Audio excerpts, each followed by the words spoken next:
dilalui gitu ya. Jadi dia akan menggunakannya itu secara tepat gitu.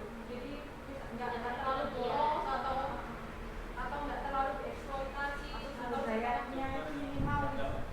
Ya? Budayanya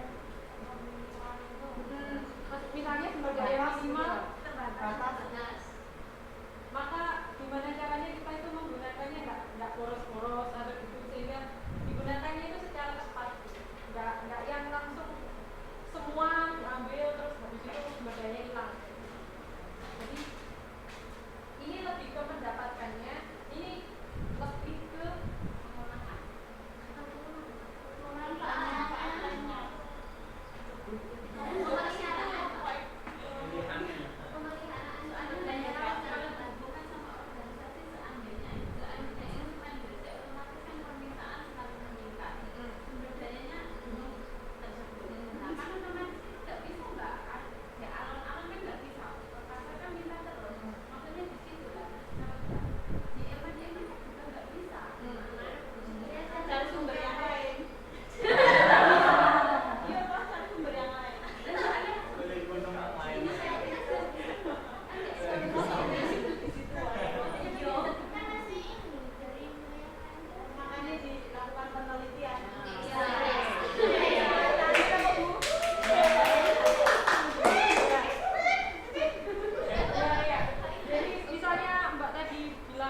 sumber dayanya terbatas, tapi permintaannya terus bertambah.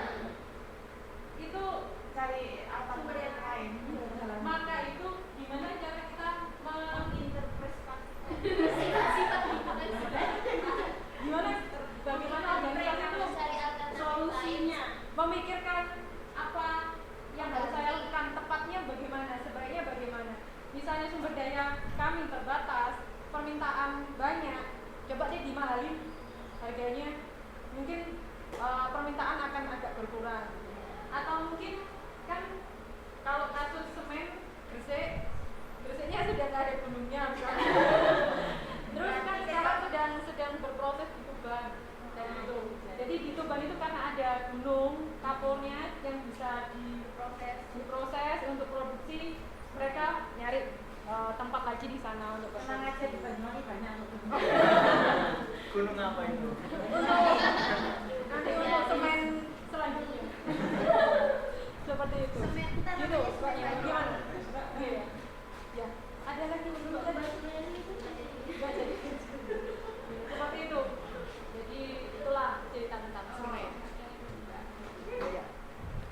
Kita sampai di ini ya. Ini tadi sudah komponen. Yang kedua tadi yang proses itu yang pertama lebih kepada human relation, hubungan antar manusianya seperti apa, dan komponen-komponennya ada lagi. Kemudian menggunakan pengukuran terhadap efisiensi ekonomis yang terdiri atas input, proses, dan output. Ini disarankan atau dikembangkan oleh Evan pada halaman 3.25, yaitu menggunakan pengukuran input, proses, dan output. Pengukuran ini dilakukan dengan rasio. Rasio itu perbandingan. Jadi untuk yang pertama rasio antara ongkos input, ongkos transformasi, dan nilai output. Ongkos input misalnya beli bahan baku